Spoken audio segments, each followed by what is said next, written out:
വാഴ്ത്തപ്പെട്ട കർത്താവിൻ്റെ കഷ്ടാനുഭവത്തെക്കുറിച്ച് പ്രവചനാത്മാവിൽ യെശയ്യാവ് കുറിച്ചു വെച്ച വാക്കുകൾ എൻ്റെ മനസ്സിൽ ഓർമ്മ വരുന്നു.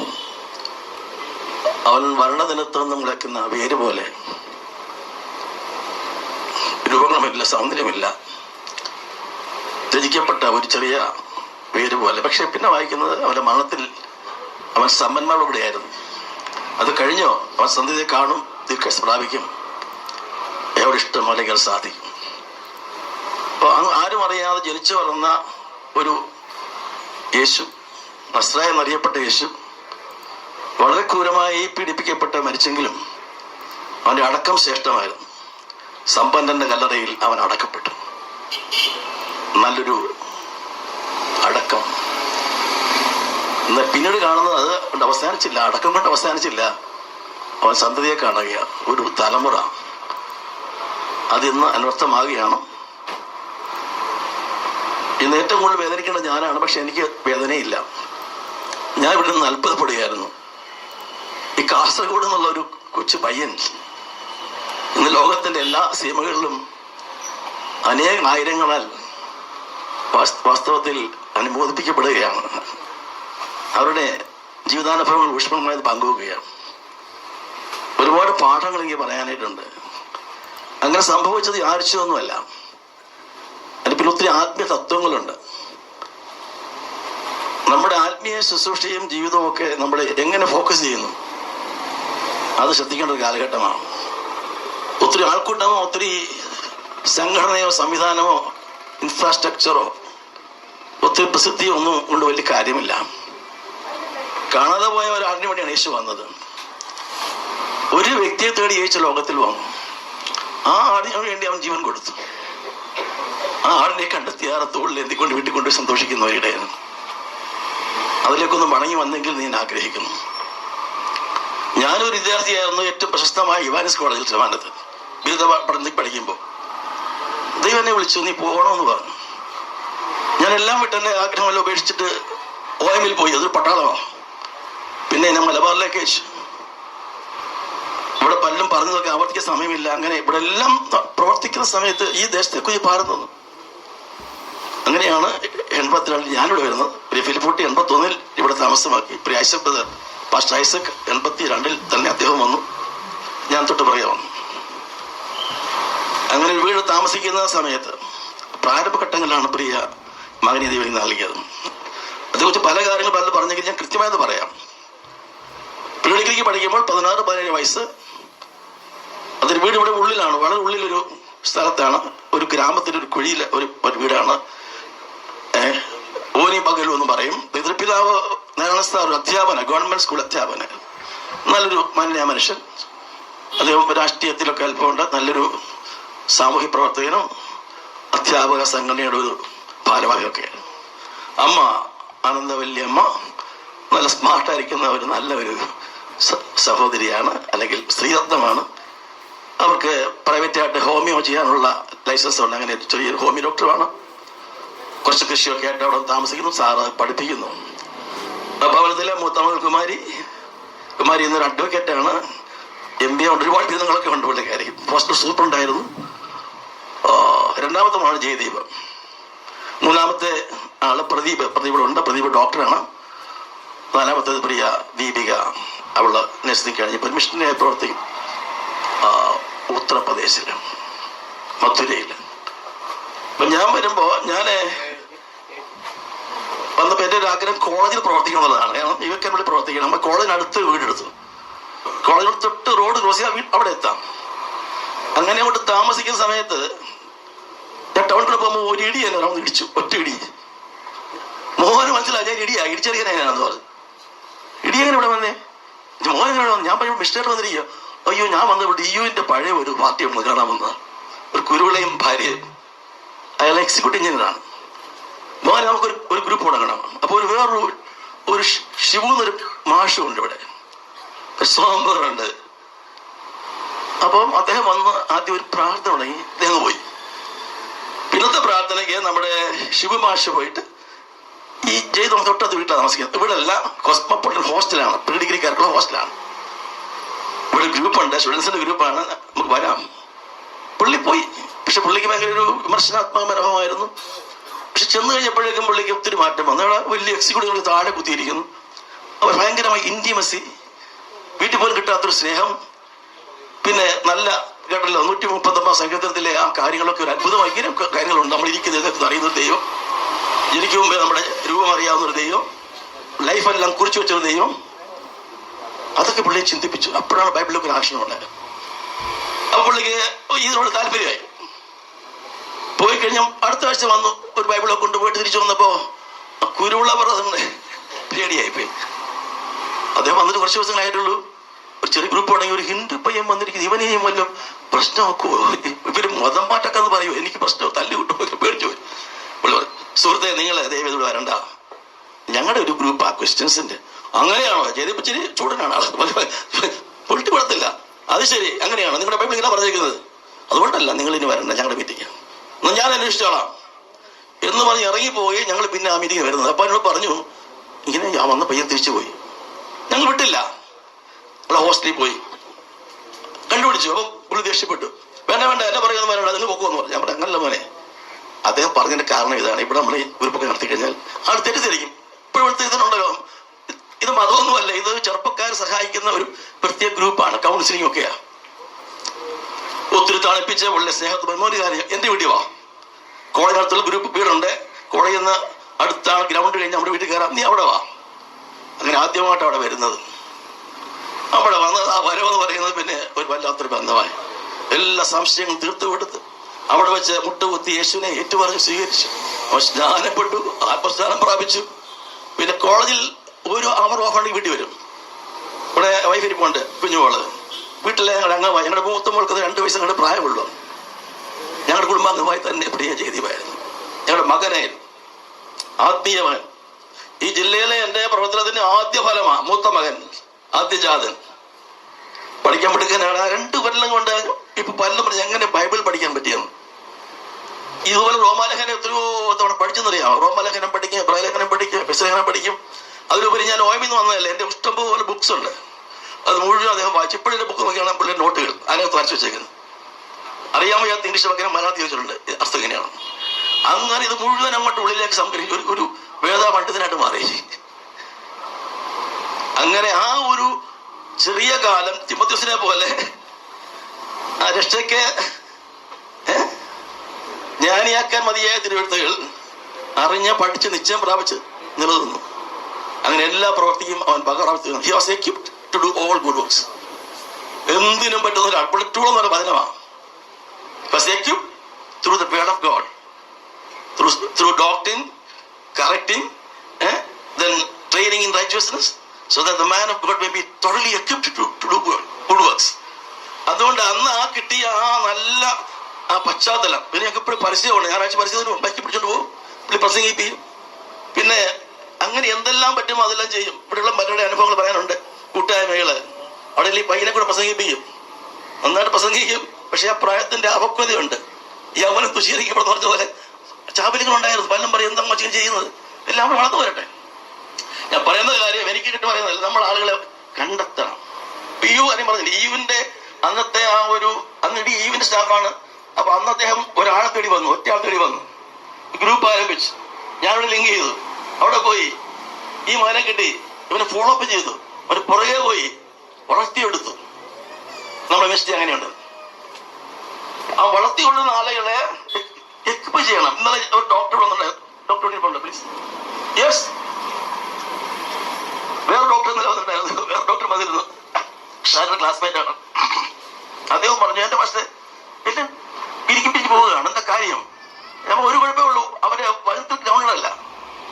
ചെറുപ്പത്തിൽ അവരെ മെച്ചൂർ ആക്കണം, രക്ഷയ്ക്ക് വളരണം, രക്ഷയ്ക്ക് ജ്ഞാനിയാകണം, രക്ഷയ്ക്ക് അവർ എക്വിപ്ഡ് ആവണം. ഇതെല്ലാം വചനമാണ് വേണ്ടത്.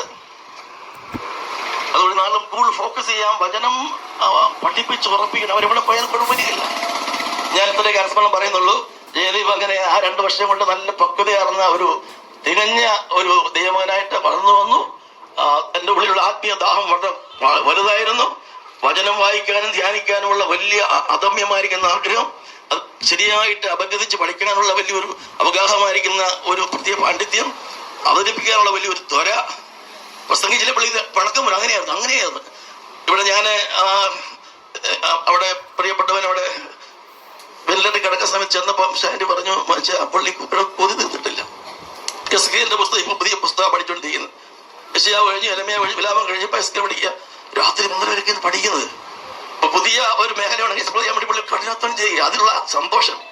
അപ്പൊ ബിജോ പറയാം, എന്റെ മോൻ എസ്കേലിനൊക്കെ പറയുമ്പോൾ ബോറടിക്കുന്ന പുസ്തകമല്ലേ, പുള്ളി പറയുമ്പോൾ അത് ന്യൂ ടെസ്റ്റമെന്റ് കൊണ്ടുവരും. കൊതി തന്നിട്ടില്ല അവതരത്തിലുള്ള കൊതി. ദാവീദ് അങ്ങനെയല്ലായിരുന്നു. ദാവീദ് അദ്ദേഹം വലിയ പണ്ഡിതനും വലിയ യോദ്ധാവും വലിയ രാജാവും പാട്ടുകാർക്കാണെങ്കിൽ അദ്ദേഹത്തെ ആഗ്രഹം രാത്രി ആമുഖത്തിൽ ബൈബിൾ ധ്യാനിക്കുക. പ്രിയമുള്ളവരെ, പറഞ്ഞു വന്നത് നമുക്ക് അങ്ങനെയുള്ള ആൾക്കാരെ വേണം. എന്റെ വാക്കുകൾ ദൃശ്യിക്കാൻ ആഗ്രഹിക്കുന്നില്ല, നമുക്ക് സമയം കുറച്ചേ ഉള്ളൂ. കാസർഗോഡ് അത് ജില്ല പോലുമില്ല, ആ കണ്ണൂർ ജില്ലയിൽ നിന്ന് ദൈവം തന്ന വിലപ്പെട്ട ഒരു മുത്താണ്. വരണ്ടതിനകത്ത് വേര് പോലെ മുളച്ചു വന്ന് ഇന്ന് ലോകത്തെല്ലായിടും അതിന്റെ പ്രഭ വീശിക്കൊണ്ട് തന്റെ ആ സൗരഭ്യം, fragrance, aroma of the knowledge of Christ, ക്രിസ്തുവിന്റെ ആ പരിജ്ഞാനത്തിന്റെ ആ വാസന വെളിപ്പെടുത്താൻ ദൈവത്തിന് കൃപ നൽകി. ഇവിടെ ആരോ സോമർ പറഞ്ഞ പോലെ തനിക്കില്ല, യൗവനത്വത്തിന്റെ യാതൊരു വിധമായിരിക്കും ചാവലില്ലായിരുന്നു. ചാവലുമില്ല. വിവാഹം പോലും പുള്ളിക്ക് ചിന്തയല്ലായിരുന്നു. ഞങ്ങൾക്ക് പറഞ്ഞു വിവാഹം കഴിക്കണ്ടേ. അപ്പൊ തീർച്ചയായിട്ടും ജോൺ സെക്രട്ടറി സാർക്ക് മുൻകൈ എടുത്താണ് ഷാൻഡിയുടെ കാര്യം പറഞ്ഞത്. ഞാനും ഉണ്ണി കൂടെ ആദ്യം ഷാൻഡിയെ കാണുന്നത് രാജാക്കാട് ഹോസ്പിറ്റലിൽ. ഞാനും ഉണ്ണി എന്ന് പറയുന്നത് നമ്മുടെ സഹോദരനുണ്ട്, എൻ്റെ ആത്മീയ മകനാണ്. ഞങ്ങൾ പോയി കണ്ടു, സംസാരിച്ചു. ഷാൻഡി എഗ്രീത്താണ് ഇവിടെ വന്ന് ജയദീപ് കാണുന്നത്. വിവാഹത്തിന് വേറെ ആരും വന്നിട്ടില്ലായിരുന്നു. കരകളുടെ കുടുംബത്തിലുണ്ടായിരുന്നവർ. പക്ഷെ ദൈവത്തിന്റെ വലിയ പ്ലാനായിരുന്നു. അവർ ഒരുമിച്ച് ചേർന്ന് ഷാൻഡിക്ക് ഗവൺമെന്റ് ജോലി കിട്ടി. പിന്നെ തൃശ്ശൂർ പഠിക്കുന്ന സമയത്ത്, എഞ്ചിനീയറിംഗ് കോളേജിൽ പഠിക്കുന്ന സമയത്ത് ശക്തമായിട്ട് അദ്ദേഹം അതിൽ ആക്റ്റീവായിരുന്നു. വചനം പഠിപ്പിക്കുമായിരുന്നു, ആളെ കാണുമായിരുന്നു, അല്ലെങ്കിൽ നേടുമായിരുന്നു. അത് കഴിഞ്ഞ് പെട്ടെന്നാണ് ഡോക്ടർ മുരളീധരന്റെ ഒരു പ്രവചനത്തിലൂടെ ഒരു നിയോഗം പോലെ തമ്മണിപ്പാലേക്ക് വരുന്നത്. പ്രിയ സാർ പറഞ്ഞതുപോലെ ശക്തമായി ഉപയോഗിക്കപ്പെട്ടതും ആ കാലങ്ങളിൽ അദ്ദേഹം പഠിപ്പിച്ച അനേക നൂറുകണക്കിന് യുവാക്കന്മാർ ലോകത്തെല്ലാ ഭാഗങ്ങളിലുമുണ്ട്. അത് ഇന്ന് നിലനിൽക്കുന്നു. അപ്പം നമ്മുടെ ബിജോയ് കിട്ടിയ വചനം പോലെ ലോകവും അനുഭവം ഒഴിഞ്ഞു പോകും, ദൈവം എന്നേക്കും ഇരിക്കും. പ്രിയമുള്ളവരെ, ഈ പ്രിയപ്പെട്ടവന്റെ ജീവിതത്തിന്റെ ഈ നല്ല നല്ല ഫലങ്ങളും സൗരഭ്യവും വീണ്ടും വീശട്ടെ. നമുക്ക് ആ മാതൃക ഇടയായി തീരട്ടെ. നമ്മുടെ പ്രവർത്തന മേഖലകളിലും ജീവിതത്തിന്റെ കാഴ്ചപ്പാടിലും മാറ്റം വരട്ടെ. പ്രിയപ്പെട്ട ഷാൻഡിയെ ദൈവം ഉപയോഗിക്കും, അവിടെ ദുഃഖം കൃത്യം മാറ്റും. ഞാൻ വിചാരിക്കുന്നത് ഷാൻഡി ചില വാക്കുകൾ ഷെയർ ചെയ്യും. അവസാനം ആ ഫാമിലി മൊത്തം ഷെയർ ചെയ്യും. മക്കൾ പാട്ടുപാടും, പ്രിയ ഷാൻഡി ചില വാക്കുകൾ പറയും. മക്കൾ ഒരാളെങ്കിലും അല്പസമയം ഷെയർ ചെയ്യും. നിങ്ങൾക്ക് അത് കേൾക്കാൻ അവസരമുണ്ട്. വരും നാളുകൾ ആ കുഞ്ഞുങ്ങളൊക്കെ താൻ കടന്നുപോയെങ്കിൽ ആ കുഞ്ഞുങ്ങൾ ആ ബാറ്ററിയുടെ പ്രവൃത്തി പതിവ് സഹായിക്കട്ടെ. ഈ കാസർഗോഡിന്റെ വിശാലമായ ഈ പ്രദേശങ്ങളിൽ അല്പമേ വേണ്ടു ഒന്നെങ്കിലും ഫലകരമായി ലഭിച്ചതിനെ സന്തോഷിക്കുന്നു, ദൈവത്തെ സ്തുതിക്കുന്നു, മഹത്വം കുഞ്ഞാൻ അർപ്പിക്കുന്നു. ദൈവം അംഗീകരിക്കുമാറാകട്ടെ. ഓക്കെ, ദൈവനാമത്തിന് മഹത്വം ഉണ്ടാകട്ടെ. ഇങ്ങനെ നിൽക്കേണ്ടി വരുമെന്നൊന്നും ഞാൻ പ്രതീക്ഷിച്ചതല്ലെങ്കിൽ ഞാൻ ജയദീപനെ ഓർത്ത് ദൈവത്തെ സ്തുതിക്കുന്നു. ഒരു വാക്യം ഒരു ചിന്ത എൻ്റെ മനസ്സിൽ കഴിഞ്ഞ 2 ദിവസമായിട്ട് ഇങ്ങനെ ഓടിക്കൊണ്ടിരിക്കും. അത് ജോനാഥൻ എഡ്വേർഡ്സ് എന്ന് പറഞ്ഞൊരു റിവൈവലിസ്റ്റ്, അമേരിക്കയിലെ റിവൈവലിസ്റ്റ് പറഞ്ഞൊരു വാക്കാണ്. അദ്ദേഹത്തിന്റെ ഒരു പ്രാർത്ഥന എങ്ങനെയാണ്? അദ്ദേഹം പ്രാർത്ഥിച്ചെങ്ങനെയാണ്? Stamp eternity in my eyeballs, Lord. Stamp eternity on my eyeballs, Lord. എന്റെ കണ്ണുകളിൽ നിത്യതയെ നീ ഒരു മുദ്ര പോലെ പതിപ്പിക്കണമേ. ഞാൻ ജയദീപന്റെ ഇവിടെ താമസിച്ചപ്പോൾ അദ്ദേഹം പഠിപ്പിച്ച ഉപദേശങ്ങളെ കാണും. ഞാൻ കണ്ടത് ആ കണ്ണുകളിനകത്ത് നിത്യതയെ കണ്ടു. ദിവസം പഠിപ്പിക്കുമ്പോൾ അദ്ദേഹം പിന്നെയും എന്റെ കണ്ണിന് ആനന്ദമായവളെ എന്ന് പറയുമ്പോൾ എനിക്കറിയാം എന്റെ കാരണം. ഞാൻ ചേച്ചിയെ കല്യാണം കഴിച്ച് വന്നപ്പോൾ മുതൽ ഞാൻ അവരുടെ വീട്ടിൽ ഒരു അംഗമായി. ഈ പിള്ളേരെന്നെ ബിജോ എന്നാ വിളിക്കുന്നത്. ഇപ്പോഴും അവരങ്ങനെ വിളിക്കും.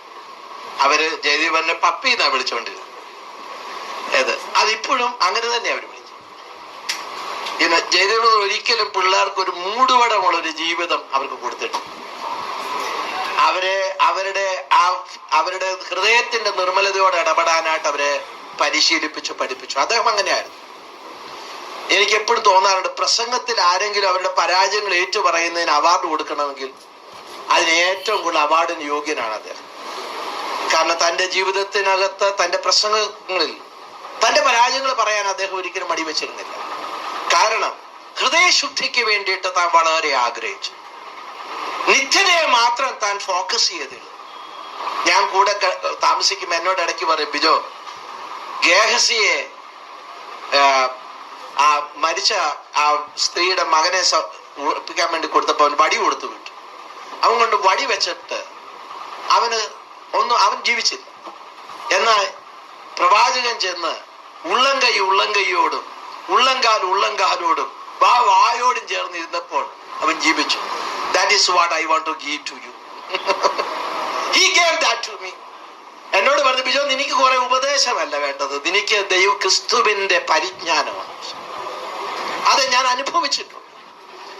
എനിക്ക് തന്നത് എന്താന്ന് വെച്ച് കഴിഞ്ഞാൽ, he gave the knowledge of Jesus Christ, and that was an aroma that he poured out in my life, and that is why I could stand here, and that is why I could boldly say that, Jesus Christ is the same yesterday, today and tomorrow. ഈ മഞ്ചേശ്വരത്ത് ഒരു ഗോതമ്പ് മണി നിലത്ത് വീണതുപോലെ അദ്ദേഹത്തിന് വീഴാനായിട്ട് ഇടവന്നിട്ടുണ്ട്. എന്നാ ഇത് പടർന്ന് പന്തലിച്ചത് കേവലം മഞ്ചേശ്വരത്ത് മാത്രമല്ല, എത്ര രാജ്യങ്ങൾ. എൻ്റെ കയ്യിൽ ഒരു ലിസ്റ്റ് ഉണ്ട്, എനിക്കറിയത്തില്ല, എൻ്റെ അറിവിനകത്തുള്ള ലിസ്റ്റ് തന്നെ പറയാൻ പോയാൽ കുറേ ഉണ്ട്. അത് ഞാൻ ICFF വിട്ടു കഴിഞ്ഞ ശേഷം അദ്ദേഹം ആ ചേർച്ച് മിനിസ്ട്രി ആയിട്ട്, അത് സ്റ്റുഡൻസിനിടെ തന്നെയായിരുന്നു താമസിക്കുകയാണ്. എന്നോട് പറഞ്ഞത്, ബിജോ, നിനക്ക് എൻ്റെ കൂടെ വന്ന് താമസിക്കാം, അവിടെ വല്ല പഠിക്കും. അപ്പൊ ഞാൻ അങ്ങനെ അദ്ദേഹത്തിന്റെ കൂടെ ചെന്നപ്പോൾ ദൈവം എന്നോട് പറഞ്ഞു, ഞാൻ അദ്ദേഹത്തോട് പറഞ്ഞിട്ടില്ല, ഇതുവരെ പറഞ്ഞിട്ടില്ല, ദൈവം എന്നോട് പറഞ്ഞു, go and stay with him as Elisha was with Elijah. നീ പോയി ഏലിയാവിന്റെ കൂടെ ഏലീഷ പോയി താമസിച്ച പോലെ നീ താമസിക്കാൻ പറ്റും. And he was an Elijah. ഇവിടെ ആരോ പറയുകയും ചെയ്തു, ഒരു ഏലിയാവിനെ പോലുള്ള ഒരു വ്യക്തിയാണ്. Never feared man. അതേസമയം വളരെ പേടിയുള്ള ഒരാളുവാ. പേടിച്ചോണ്ട് ആൾക്കാരോട് സത്യം പറയും. പേടി പക്ഷെ കാണിക്കുകയാണ്. അദ്ദേഹം പേടി കാണിക്കത്തില്ല. പേടി ഉണ്ടെങ്കിൽ പോലും നല്ല കർക്കശത്തോടെ പറയുള്ളൂ. എന്നെ ചിലപ്പോ വഴക്ക് പറയുമ്പോ പിയേഴ്സിംഗ് ആയിട്ട് വന്നാൽ ഞാൻ വിചാരിക്കും, ഇത്രയൊക്കെ വഴക്ക് പറയണം, ഇത്രയും ആഴത്തിൽ പറയണം, കരച്ചിട്ട് വരും. പ്രാർത്ഥിക്കാത്തതിന് വഴക്ക് പറയും. ബൈബിൾ വായിക്കുന്നത്, ഒരിക്കൽ എന്നെ ബൈബിൾ പഠിപ്പിക്കാൻ അദ്ദേഹം പെണ്ണക്കെട്ട മെനക്കേട് പറയണ്ട. ഞങ്ങൾ ബോംബെയിൽ ചേച്ചിയോട് താമസിക്കുക. അപ്പം അവരോട് താമസിക്കുമ്പോൾ എന്നോട് പറഞ്ഞു, ബിജോ വായിക്ക. ഞാൻ മലാഖിയുടെ പുസ്തകം വായിച്ചു. ഞാൻ വായിച്ചിട്ട് എന്നോട് ഞാൻ പറഞ്ഞു, ബിജോ, ജയദുബ്രത്തെ ഞാൻ വായിച്ചു. അതല്ല വായിക്ക. ഒരാഴ്ച എന്നെ കൊണ്ട് തിരിച്ചും മറിച്ചും മലാഖിയുടെ പുസ്തകം അദ്ദേഹം എന്നെ വായിപ്പിച്ചു. ആദ്യമൊക്കെ എനിക്ക് ഭയങ്കര ബുദ്ധിമുട്ടായിരുന്നു. ഞാൻ വിചാരിച്ചത് ഭയങ്കര മെനക്കെട്ട പണിയായിപ്പോയി. പക്ഷേ അദ്ദേഹം എന്നെ വായിച്ചപ്പം ജയദീപന്റെ ഭാഷയെ പറഞ്ഞു കഴിഞ്ഞാൽ ഇങ്ങനെ, ആസ് ദ ബട്ടർ കംസ്, ഇത് ഈ വെണ്ണ ഇങ്ങനെ പൊങ്ങി വരുന്നത് പോലെ ഈ പുസ്തകത്തിലെ കാര്യം ഞാൻ നോക്കിയപ്പോ, Lord, here is given new testament. ഇവിടെ പുതിയ നിയമമാണല്ലോ എഴുതിയേക്കുന്നത്. എന്തുവാ ഈ കാണുന്നത്? And I went back preach. എന്നെ എന്നിട്ട് തനിക്ക് പ്രസംഗിക്കാനുള്ള അവസരങ്ങൾ എനിക്ക് തന്നിട്ടുണ്ട്. അത് അച്ചായന്മാരല്ലോ. മോൻചാൻ, ഞാൻ ആലോചിക്കാറുണ്ട്, എന്റെ ഗുരുത്തക്കേടിന് ഇവരാരും എനിക്കത് തരേണ്ടതല്ല. ജയദീപന്റെയും എന്റെയൊക്കെ ചാബല്യത്തിന് എൻകറേജ് എ ലോട്ട്. ഞാൻ നന്ദി പറയുന്നു, ഞാൻ ദൈവത്തെ സ്തുതിക്കുന്നു. ഇങ്ങനെയുള്ള സ്പിരിച്വൽ ആയിട്ടുള്ള ലീഡേഴ്സ്, ഞാൻ ഇന്ന് തന്നെ ഞാൻ ഇങ്ങോട്ട് ട്രെയിനിൽ വരുമ്പോ കർത്താവ് എന്നോട് പറയാ, ജയദീപ് സഭയെ സ്ഥാപിച്ചില്ല, വിശ്വാസികളുണ്ടാക്കില്ല. He only produced leaders. He only produced leaders. അദ്ദേഹം ഡിസൈപ്പിൾസിനെ ഉണ്ടാക്കിയത്, യേശുവിന്റെ ഡിസൈപ്പിൾസിനെ, ജയദീപന്റെ ഡിസൈപ്പിൾസിനെ അല്ല. Never he turned me to him, but he turned me to Christ. അദ്ദേഹം ഒരിക്കലും എന്നെ തന്നിലേക്ക് ആകർഷിച്ചില്ല, എന്നെ ക്രിസ്തുവിലേക്ക് എന്നെ അടുപ്പിച്ചു. That is ministry. That is life. അതാ ജീവിതം.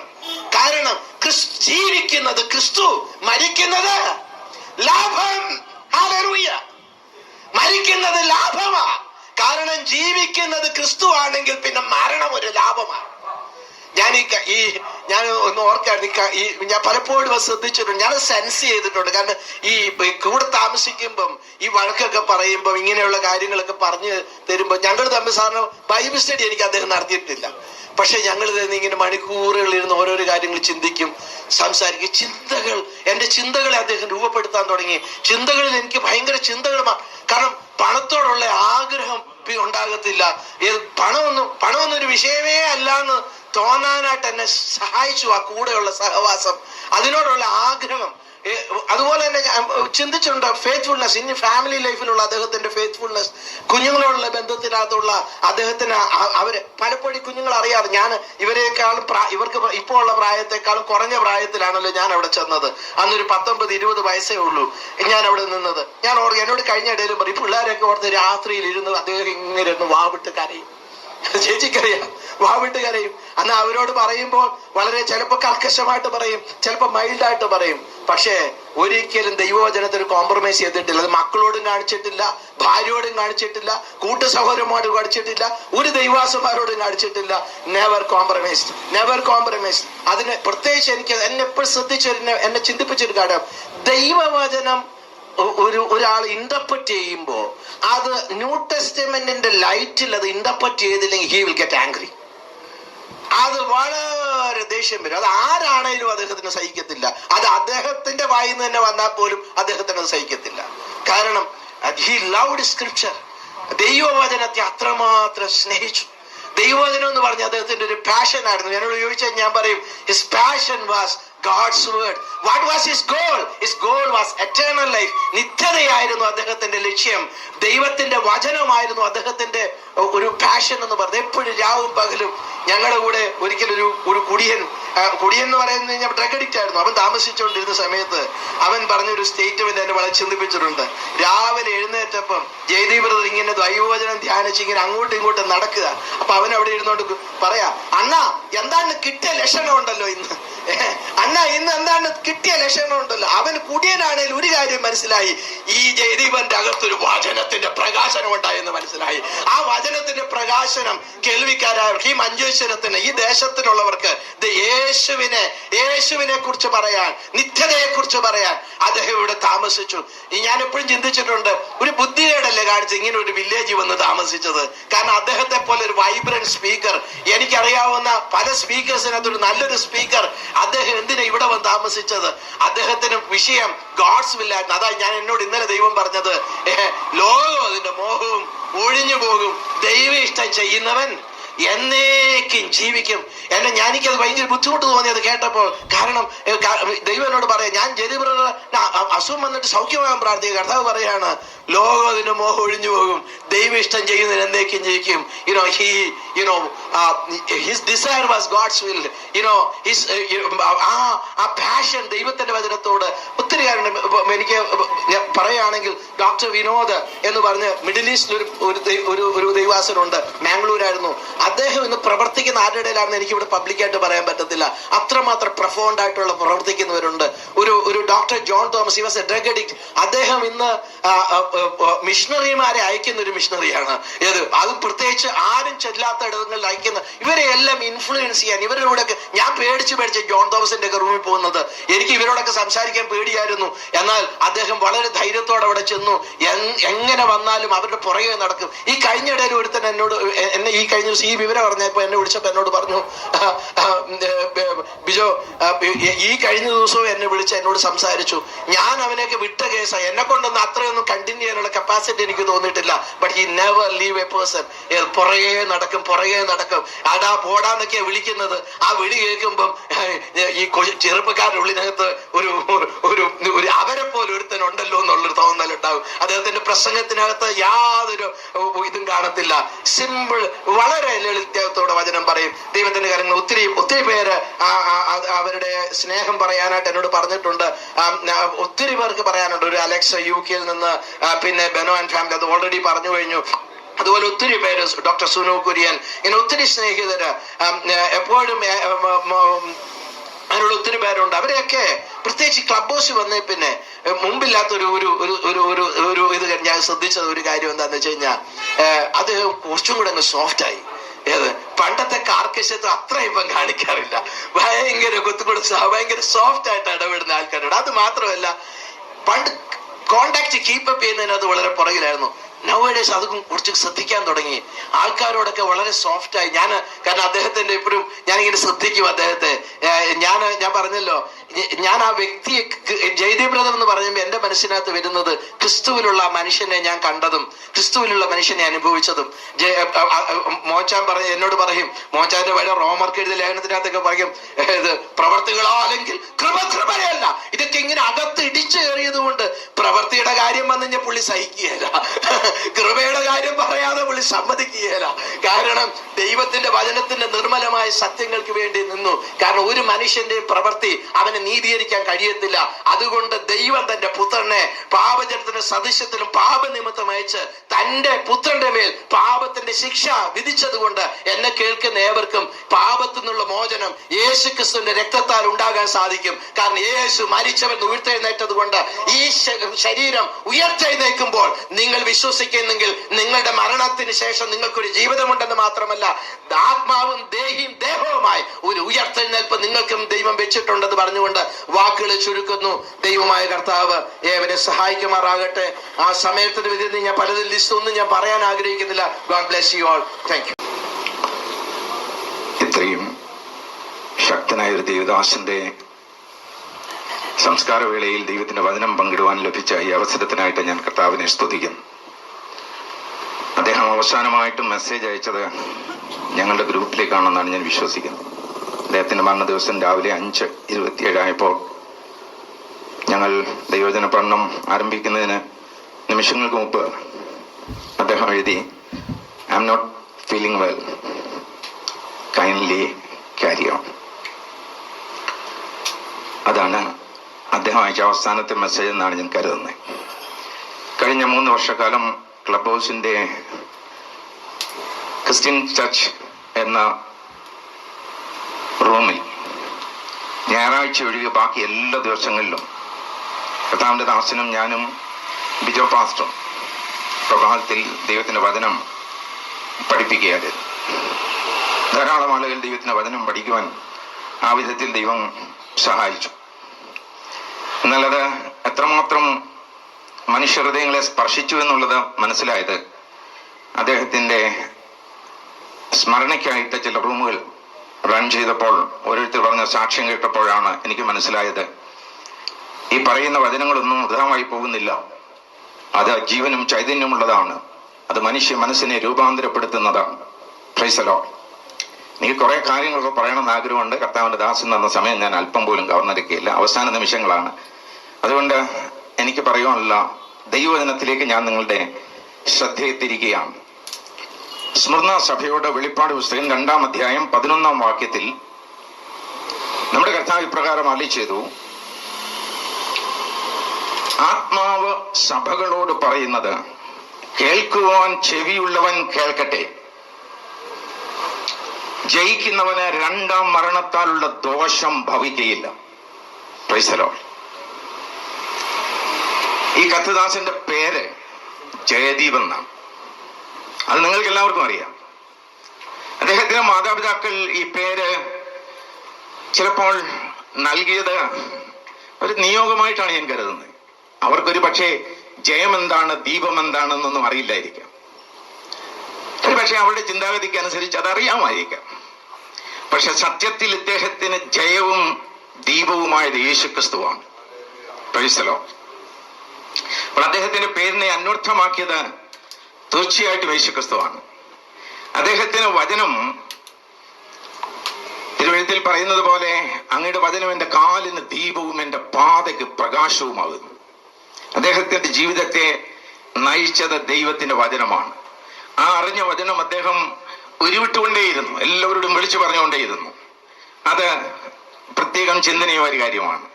അപ്പോൾ തന്നെ പല മേഖലകളിലും അദ്ദേഹത്തിന് ജയമുണ്ടായിട്ടുണ്ട്. അദ്ദേഹത്തിന്റെ വിദ്യാഭ്യാസത്തിൽ, സാമ്പത്തിക കാര്യങ്ങളിൽ, കുടുംബജീവിതത്തില് ഒക്കെ അദ്ദേഹത്തിന് ജയം നേടുവാനായിട്ട് കഴിഞ്ഞിട്ടുണ്ട്. പക്ഷെ അദ്ദേഹം നേടിയെടുത്ത ഏറ്റവും വലിയ ജയം ഇതൊന്നുമല്ല. ഏറ്റവും വലിയ ജയമെന്ന് പറയുന്നത് ഞാൻ ഉദ്ധരിച്ച വാക്യത്തിൽ പറഞ്ഞ ജയമാണ്. ജയിക്കുന്നവന് 2-ാം മരണത്താലുള്ള ദോഷം ഭവിക്കുകയില്ല. ഈ കർത്തദാസനെ മരണം വന്ന് എത്തിപ്പിടിച്ചപ്പോൾ അദ്ദേഹം മരണത്തിന് കീഴടങ്ങിയ ഒരു വ്യക്തിയല്ല, മരണത്തെ പരാജയപ്പെടുത്തി ജയിക്കുകയാണ് ചെയ്തത്. Price the Lord. അപ്പൊ ഞാൻ പറഞ്ഞതിന്റെ അർത്ഥം എന്താണ്? ഈ ലോകത്തിൽ നമ്മൾ ജയിച്ചു എന്ന് ചിന്തിക്കുന്ന ഒരുപാട് ജയങ്ങൾ ഉണ്ടായിരിക്കും, പക്ഷെ ഇതൊന്നുമല്ല നമ്മെ ജയാളികളാക്കി തീർക്കുന്നത്. സത്യത്തിൽ എല്ലാ മനുഷ്യരും 4 കാര്യങ്ങളെ ജയിച്ചിരിക്കണമെന്നാണ് തിരുവെഴുത്ത് പഠിച്ചാൽ നമുക്ക് മനസ്സിലാക്കുവാനായിട്ട് സാധിക്കുന്നത്. ദയവായിട്ട് ഇതെല്ലാവരും ശ്രദ്ധിക്കണം. കാരണം നിങ്ങൾ ഇതുപോലെയുള്ള ശുശ്രൂഷകളിൽ പങ്കെടുക്കുമ്പോൾ നിങ്ങൾക്ക് വീട്ടിലേക്ക് കൊണ്ടുപോകാൻ ചില ചിന്തകൾ നിങ്ങളുടെ ഹൃദയത്തിലേക്ക് പരിശുദ്ധാത്മാവ് നൽകും. അതാണ് ആത്മാവ് സഭകളോട് പറയുന്നത് എന്ത് എന്ന് ചെവിയുള്ളവൻ കേൾക്കട്ടെ എന്ന് പറഞ്ഞതുകൊണ്ട് അർത്ഥമാക്കുന്നത്.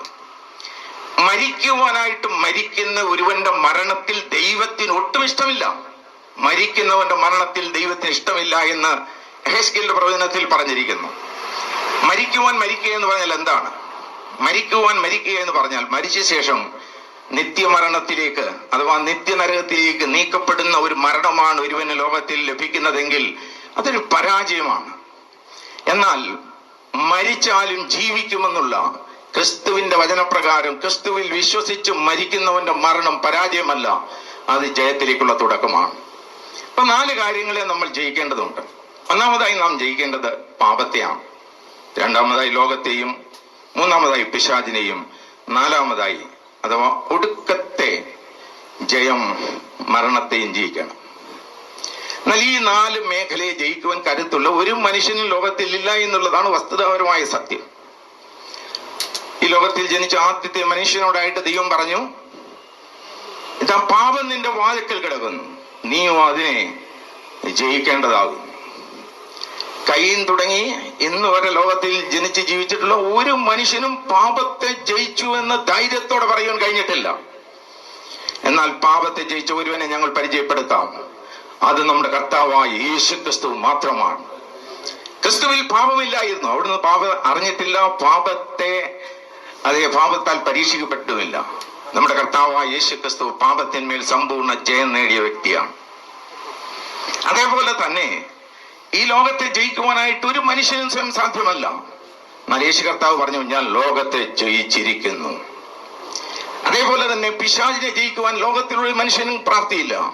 എന്നാൽ നമ്മുടെ കർത്താവ് പറഞ്ഞു, ഇതാ ലോകത്തിന്റെ പ്രഭു വരുന്നു, അവൻ എന്നിൽ ഒരു കാര്യവുമില്ല. പിശാചിനെ ആയുധവർഗം വെപ്പിച്ച് കീഴടക്കിയ ഒരാളുണ്ട് എങ്കിൽ അത് യേശുക്രിസ്തു മാത്രമാണ്. Price the Lord. അതേപോലെ തന്നെ മരണത്തിന്മേലും യേശുക്രിസ്തു സ്ഥാപിച്ച ജയമാണ് അവിടുത്തെ ഉയർത്തെഴുന്നേൽപ്പ് വിളിച്ച് പറയുന്നത്. പ്രിയരെ, ഈ 4 ജയങ്ങളും ദൈവം തന്റെ പുത്രനിൽ വിശ്വസിക്കുന്നവർക്ക് സൗജന്യമായി നൽകുന്നതാണ് ജയജീവിതം എന്ന് പറയുന്നത്. പുത്രനിൽ വിശ്വസിക്കുന്ന ഒരുവൻ പാപത്തിന്മേൽ ജയം നേടിയവനും മരണത്തിന്മേൽ ജയം നേടിയവനും മാത്രമല്ല പിശാചിന്റെ മേലും അതേ ജയം നേടിയവനുമാണ്. ലോകത്തെ ജയിക്കുവാൻ ദൈവമക്കൾക്ക് മാത്രമേ സാധിക്കുകയുള്ളൂ. എനിക്ക് നിങ്ങളോടായിട്ട് പറയുവാൻ കഴിയുന്ന ആത്യന്തികമായ ചിന്ത ഇതാണ്. ഈ സംസ്കാര ശുശ്രൂഷയിൽ വന്നിട്ട് ഇതുപോലെ ഒരു സംഭവം നിങ്ങൾക്ക് നടക്കുമ്പോൾ നിങ്ങൾ മരണത്തിന് കീഴടങ്ങരുത്. ഒടുക്കത്തെ ശത്രുവായ മരണത്തെയും ജയിക്കുവാൻ നിങ്ങളെ പ്രാപ്തരാക്കുന്നത് സുവിശേഷമാണ്. സുവിശേഷം വളരെ ലളിതമാണ്. മനുഷ്യന്റെ പാപപരിഹാരത്തിനു വേണ്ടി ദൈവം മനുഷ്യവർഗത്തോടുള്ള സ്നേഹനിമിത്തം തന്റെ പുത്രനെ ക്രൂശിൽ പരമയാഗമാക്കി. യേശുക്രിസ്തുവിന്റെ ക്രൂശുമരണം എന്റെ പാപനിമിത്തമാണെന്ന് ഏതൊരു വ്യക്തി വിശ്വസിച്ചാലും ആ വ്യക്തിക്ക് സമ്പൂർണമായും ജയം നൽകുന്ന ദൈവത്തിന്റെ സ്നേഹത്തിന്റെ സന്ദേശമാണ് സുവിശേഷം. ആ സന്ദേശത്തിന് വേണ്ടി ജീവിക്കുവാനായിട്ട് ഈ കർത്തദാസനെ ദൈവം സഹായിച്ചു. നിങ്ങളെ ഓരോരുത്തരെയും അതിനായി സഹായിക്കട്ടെ എന്ന് ഞാൻ ആത്മാർത്ഥമായിട്ട് പ്രാർത്ഥിക്കുന്നു. ദുഃഖത്തിലായിരിക്കുന്ന എല്ലാ കുടുംബാംഗങ്ങൾക്കും ഞങ്ങളുടെ ഹൃദയത്തിന്റെ ഭാഷയിലുള്ള പ്രാർത്ഥനയും ദുഃഖം അറിയിക്കുന്നു. ദൈവം നിങ്ങളെ അനുഗ്രഹിക്കട്ടെ.